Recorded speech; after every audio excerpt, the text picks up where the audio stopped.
Baik, langsung saja. Hijrah ke Madinah. Keputusan orang-orang Quraisy untuk membunuh Nabi sudah bulat. Oleh karena itu Jibril turun mengabarkannya pada Nabi Muhammad SAW bahwa Allah telah mengizinkan beliau untuk hijrah seraya berkata, "Jangan kau tidur di tempat tidurmu malam ini." Maka di tengah hari Nabi Muhammad bertemu Abu Bakar untuk menemani beliau hijrah. Aisyah menuturkan kejadian tersebut dengan kisahnya. Ketika kami sedang duduk santai, tiba-tiba datang seseorang memberitahu kepada kami bahwa Rasulullah datang dengan mengenakan kain penutup wajah.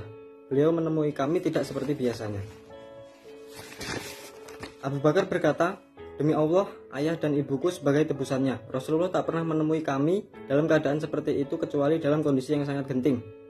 Di depan rumah Abu Bakar, Nabi minta izin untuk masuk. Abu Bakar mengizinkannya. Lalu beliau masuk. Nabi berkata, "Pergilah engkau dari tempatmu ini. Sungguh ini adalah keinginan yang berakibat kematian. Demi Allah, ayah dan ibuku jadi tebusannya ya Rasul," balas Abu Bakar. "Aku sudah diizinkan pergi oleh Allah," jawab Rasul. "Apa saya harus menyertaimu ya Rasul?" kata Abu Bakar. "Ya," jawab Rasul. Mereka merancang strategi untuk pergi. Lalu Nabi pulang ke rumahnya menunggu datangnya malam. Selanjutnya yaitu pengepungan rumah Nabi. Hari itu para pemuka kaum Quraisy tengah mempersiapkan langkah untuk melaksanakan keputusan yang telah diambil dari Darun Nadwah di pagi harinya.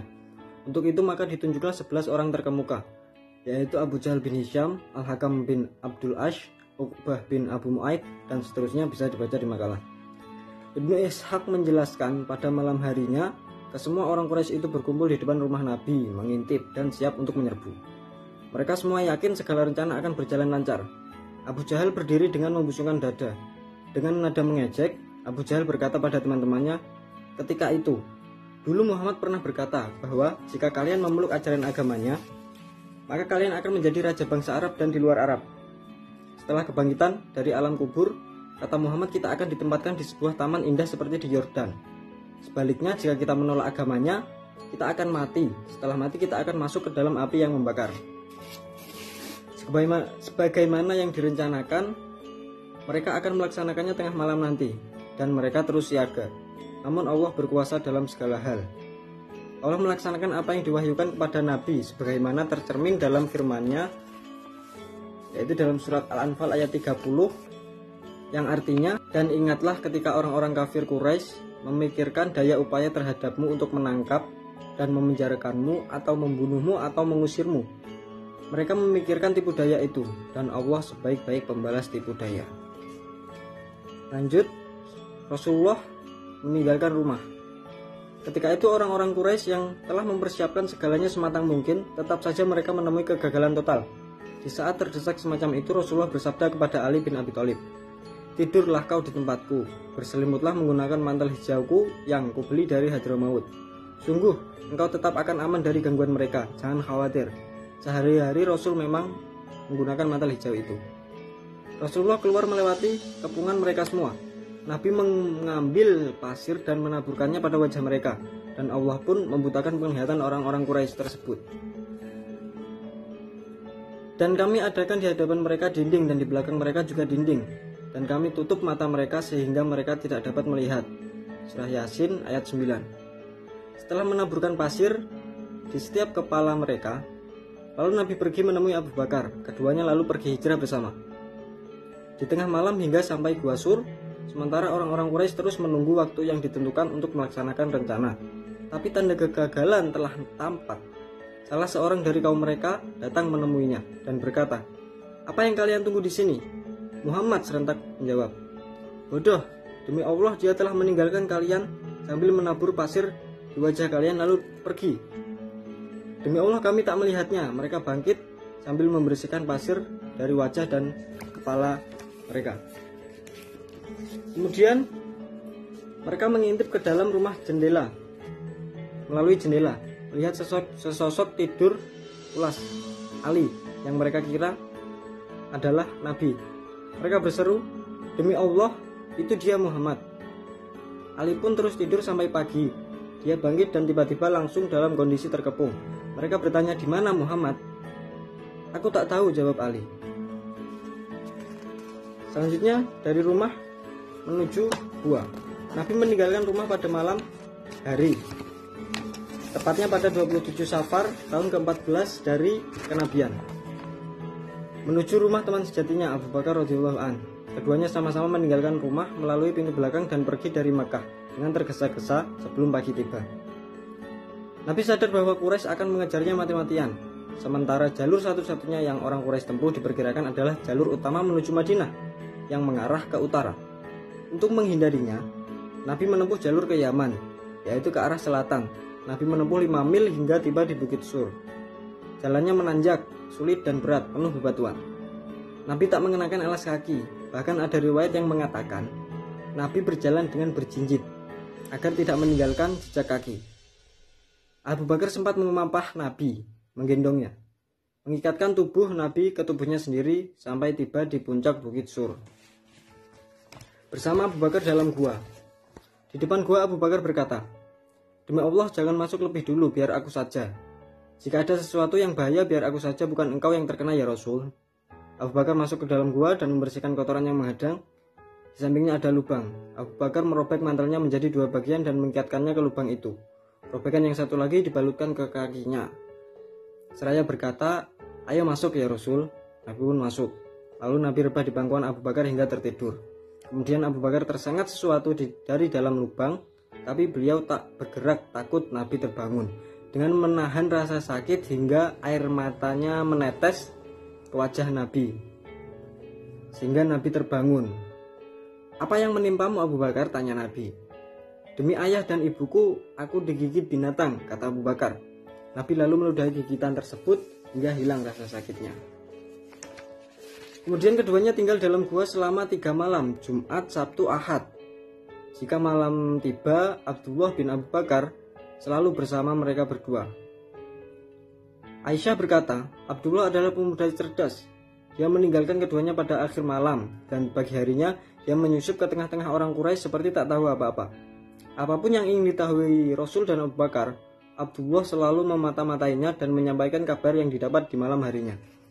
Abu Bakar punya pembantu, Amir bin Fuhairah, yang menggembala domba-dombanya. Di siang hari, dia menggembala domba dekat tempat Abu Bakar, sehingga Nabi pun dapat minum air susunya. Amir menunggu sampai malam tiba, dan setelah mau pulang ke Mekah, Amir mengikuti Abdullah agar dapat menghilangkan jejaknya. Sedangkan orang-orang Quraisy seperti orang yang kesetanan karena kehilangan jejak Nabi. Lalu mereka memukuli Ali di dekat Ka'bah dengan tujuan mendapat keterangan dari Ali tentang Muhammad. Dan ketika usaha mereka gagal mendapat jawaban dari Ali, orang Quraisy menuju rumah Abu Bakar dengan menggedor pintu rumahnya. Asma binti Abu Bakar menemui mereka di depan pintu. "Kemana ayahmu?" "Demi Allah aku tak tahu," jawab Asma. Abu Jahal bangkit dan langsung menampar Asma hingga anting-antingnya berjatuhan.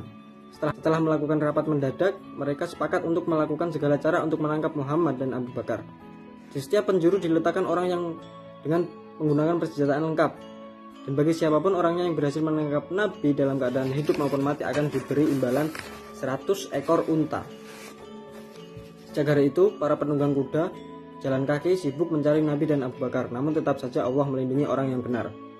Sebenarnya terdapat beberapa orang yang sudah memasuki mulut gua di mana Nabi tinggal.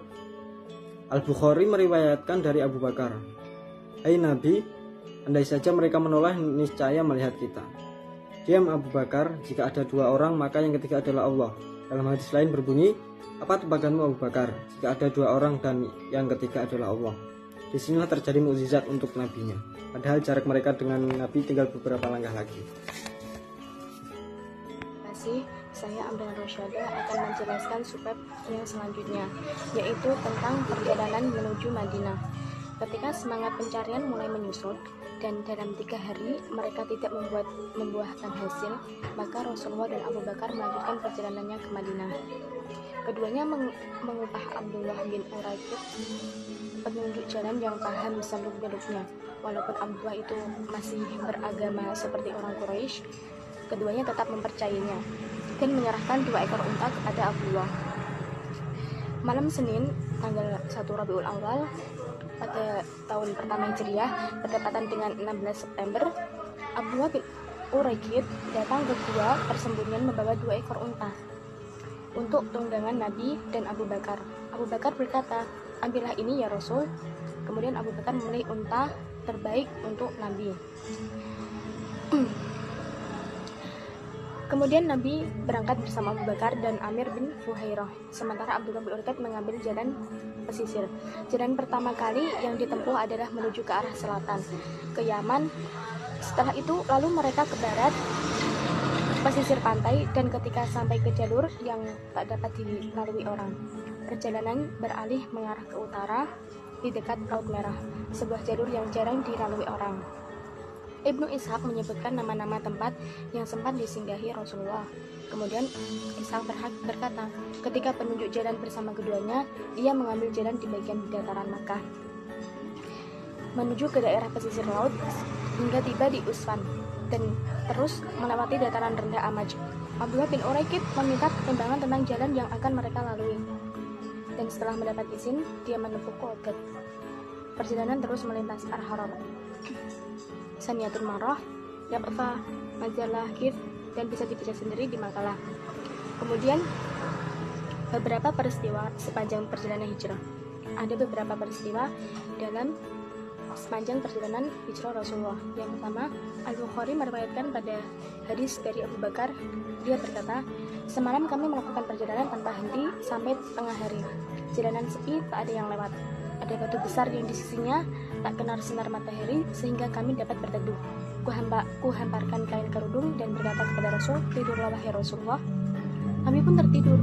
Tiba-tiba aku melihat seorang pengembala mendatangi tempat kami dengan maksud untuk berteduh. Engkau pengembala milik siapa? Seorang dari penduduk Madinah. Apakah ada dombamu yang bisa diperah susunya? Kemudian dia menjawab, iya. Apakah engkau bisa memerahnya? Bisa. Tiup susunya biar bersih dari debu, rambut atau kotoran, kataku. Pengembala merah itu memerah susu dan aku membawa sekantong air untuk diminum. Datangi Nabi yang masih tertidur, aku merasa enggan membangunkan beliau. Aku menyodorkan setelah beliau bangun sendiri. Kutuangkan air ke dalam susu agar bagian bawahnya menjadi dingin. Minumlah ya Rasul. Nabi pun meminum, dan aku sendiri sudah merasa puas. Bukankah sekarang sudah tiba saatnya melanjutkan perjalanan? Tanya Nabi. Iya, jawabku. Dan kami pun melanjutkan perjalanan. Yang kedua, yaitu kebiasaan Abu Bakar duduk membonceng di belakang Nabi. Padahal Abu Bakar adalah seorang yang lebih tua dan lebih dikenal banyak orang. Sedangkan Nabi saat itu masih muda dan belum dikenal.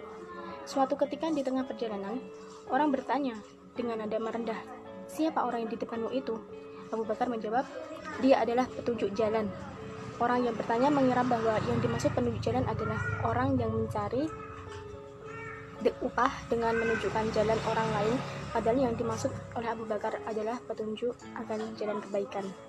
Kemudian yang ketiga, perjalanan Nabi tersebut sempat diikuti oleh Suraqah bin Malik. Suraqah ditutur ketika kami Bani Mudlij seorang bermusyawarah sedang bermusyawarah, tiba-tiba datang seorang pemuda mendatangi kami. Dia berkata, belum lama aku melihat rombongan orang melintasi pesisir. Mungkin mereka adalah Muhammad dan teman-temannya. Suraqah melanjutkan, aku yakin mereka adalah Muhammad dan teman-temannya, tapi aku katakan pada pemuda itu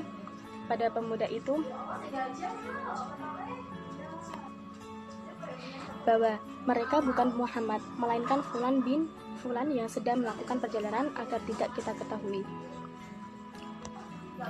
Yang keempat, Nabi dan rombongannya, yaitu Abu Bakar dan Fuhairah, melanjutkan perjalanan sampai melewati tenda Ummu Ma'bad.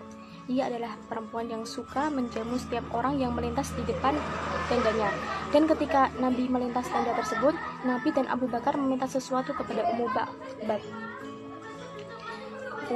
Ma'bad. Demi Allah, andai saja kami memiliki sesuatu, niscaya kalian tidak akan kesulitan menemukan makanan. Tapi sayang, domba-domba kami tak ada yang mengandung. Musim ini adalah musim kering. Beliau pun mengusap kantong kelenjar domba itu. Tiba-tiba kantong kelenjar itu menggelembung dan Nabi bisa memerah susunya. Nabi meminta bejana untuk menampung air susu hingga penuh. Setelah itu, Nabi mempersilahkan Ummu Ma'bad meminumnya hingga kenyang. Lalu Nabi mengisi penuh bejana itu untuk kedua kalinya dan menyerahkannya kepada teman-temannya. Mereka pun minum sampai kenyang pula. Dan terakhir, Nabi yang minum sampai kenyang, Nabi tetap melanjutkan memerah susu domba sampai bejana terakhir penuh dan meninggalkan di tenda umum Ma'bad setelah semua selesai perjalanan dan dilanjutkan kembali. Kemudian yang bab selanjutnya akan disampaikan oleh pemateri selanjutnya. Dari saya sekian, terima kasih. Inilah masjid pertama yang dibangun di atas ketakwaan. Hari Jumat, Nabi melanjutkan perjalanan sementara Abu Bakar tetap membonceng di belakang Nabi. Tepatnya pada hari Senin 8 Rabiul Awal tahun 14 dari Nubuwah atau tahun pertama Hijriah, bertepatan 23 September tahun 1992 Masehi. Nabi bersama rombongan tiba di Kuba. Itu usia dari genap 53 tahun dan tahun Nubuwah genap 13 tahun. Jika diterapkan, Nubuwah jatuh pada 9 Rabiul Awal tahun 01 dari tahun Gajah. Namun bagi orang yang berpendapat bahwa Nubuwah sudah 20 tahun, lebih 5 tahun, 18 hari atau 22 hari, Az-Zubair menceritakan tatkala orang yang muslim Madinah mendengarkan kepergian Nabi menuju Madinah, mereka setiap hari keluar ke tanah lapang. Mereka menunggu kedatangan Nabi dan setiap kali matahari mulai menyengat, semua pulang ke rumah masing-masing. Demikian peristiwa yang sama setiap hari. Dan pada suatu waktu maksudnya, tatkala semua orang telah memasuki pintu rumah masing-masing, orang Yahudi sudah naik ke atas bentengnya untuk ke sebuah keperluan. Tiba-tiba dia melihat Nabi bersamaan rombongan mematuk titik putih dikarenakan bercampur fata morgana.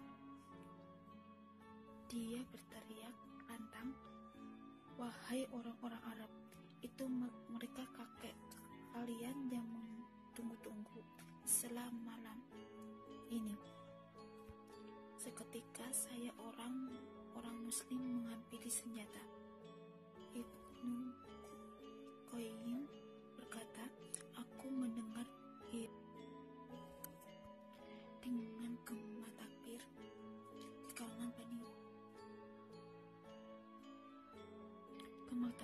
di kalangan Bani Amr bin Auf, orang muslim takbir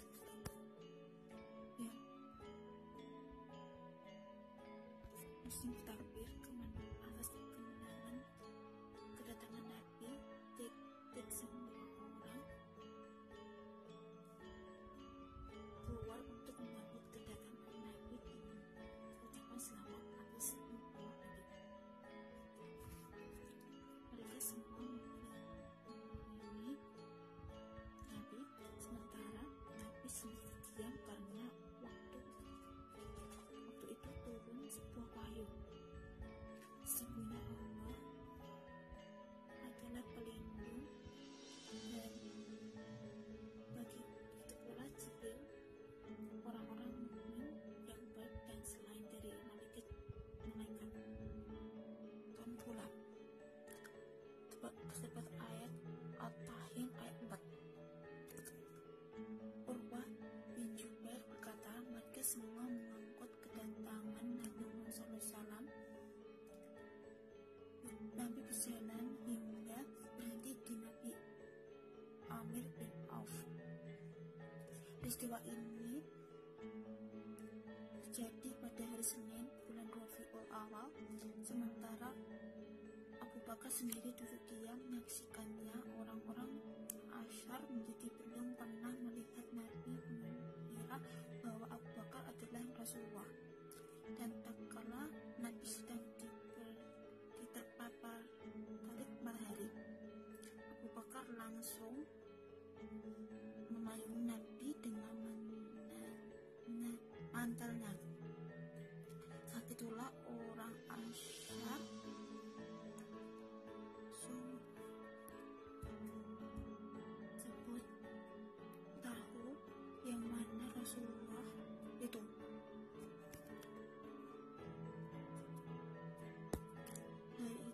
semua penduduk Madinah mengadakan pesta besar.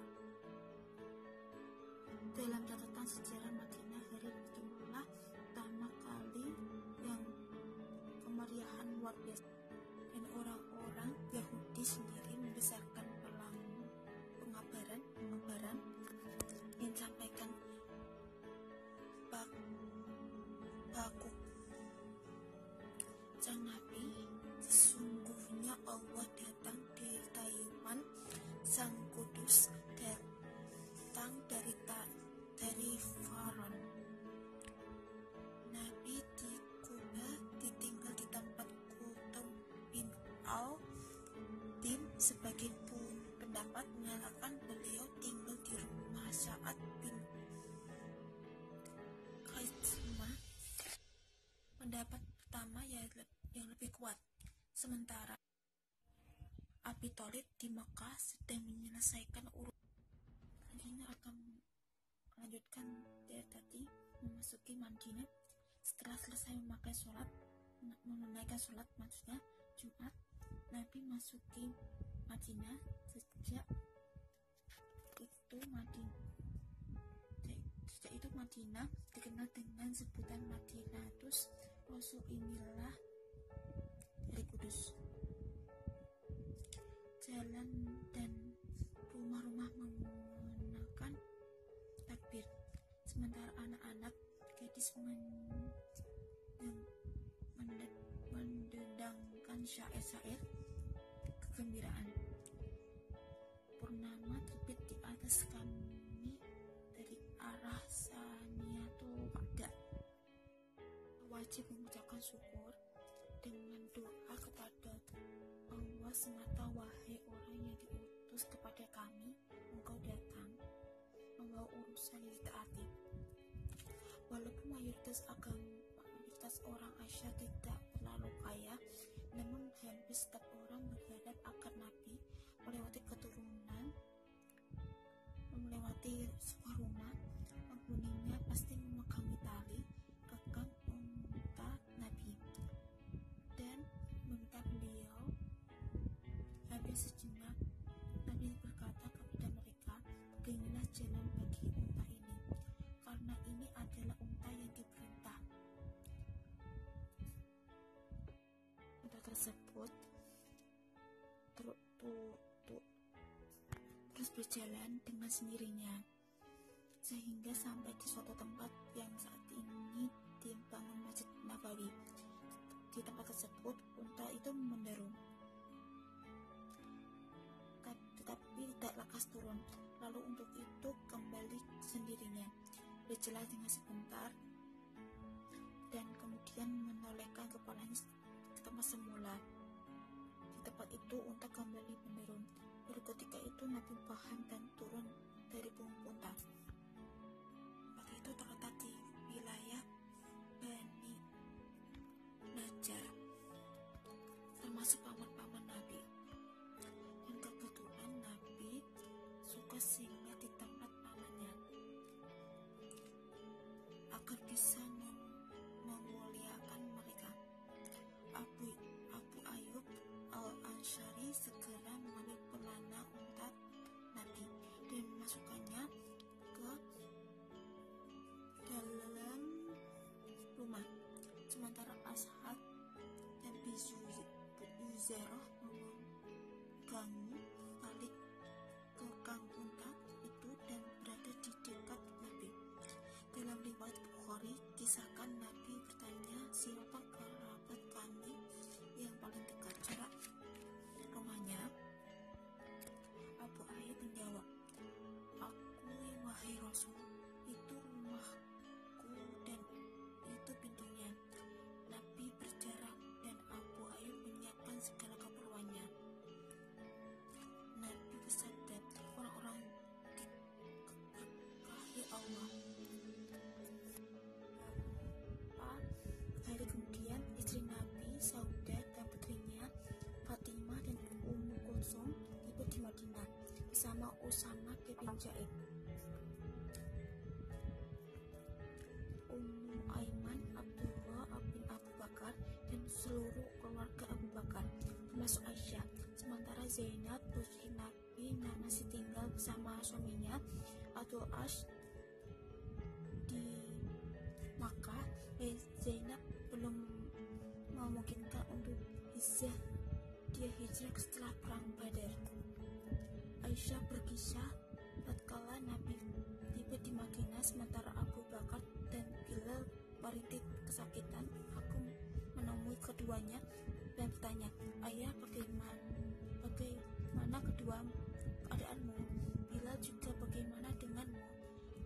Biasanya jika Abu Bakar berserang demam, beliau menjawab dengan sebuah syair, "Kalau pagi setiap orang bisa berkumpul dengan kedua tiga keluarga, namun kematian lebih dekat daripada tali terhampa." Aisyah bertutur, "Aku datang ke Rasulullah dan mengabarkan keadaan maka Nabi berdoa, 'Ya Allah, jadikanlah kami mencintai Madinah seperti cintaku pada Mekah, atau bahkan lebih banyak, sabarkanlah kesehatan di Madinah dan beratkanlah timbangannya, jadikanlah panen berhasil, dan singkirkanlah penyakit demamnya." Demikian separuh kisah perjalanan Nabi yang menandai akhir satu periode dakwah, yaitu Makkah, dan saya kembalikan ke moderator.